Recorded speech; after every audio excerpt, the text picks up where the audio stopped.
Fiskar geta sloppið úr veiðarfærum sjómanna en borið þess merki upp frá því. Eftir nærri 20 ára reynslu af köfun og neðarsjávarrannsóknum álítur Erlendur Bogason kafari þó að umgengnin á veiðislóðinni við Ísland sé góð.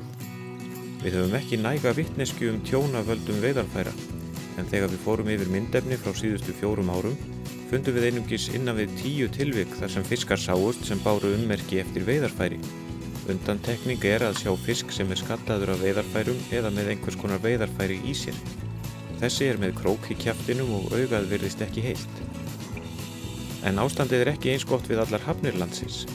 Óþolandi að sjá netaafganga og annað drasl í höfnum þar sem stutt í ruslagáminn. Þessi grásleppa hefur flækst í neti og við fyrstu sýn virðist sem hún hafi drepist. En þegar betur að gáð hún lifandi og að sjálfsögðu kom kafarinn til hjálpar og skar hana úr prísundinni.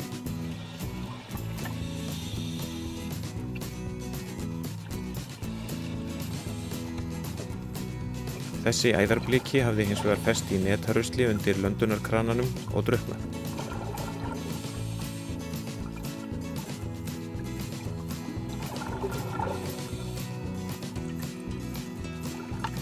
Fátt þó svo með öllu illt að ekki boði nokkuð gott. Þessi gamli álpottur varð ljómandi góður felustaður fyrir rauðmagan hérna.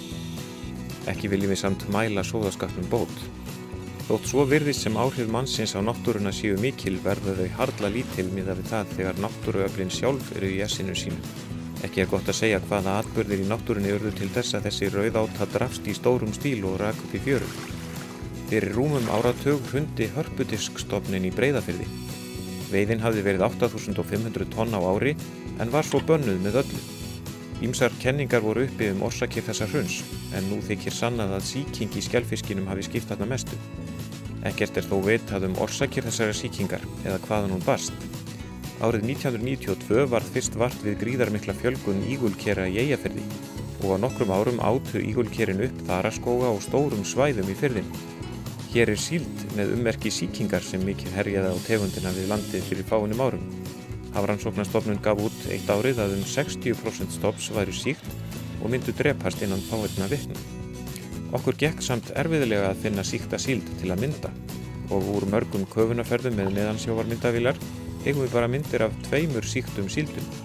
Veturinn 2012 söfnuðust nokkur 100.000 tonn af síld saman í Kolgrafarfirði á Snæfellsnesi. Og þegar Erlendur Bogason kafaði til að kanna síldardauðann, fann hann að þetta var kaldasta köfun sem hann hafði upplifað. Þrátt fyrir þennan mikla kulda telja vísindamenn að öll síldin sem drafst í Kolgrafafirði veturinn 2012 til 2013 hafi drepist úr súrefniskorti.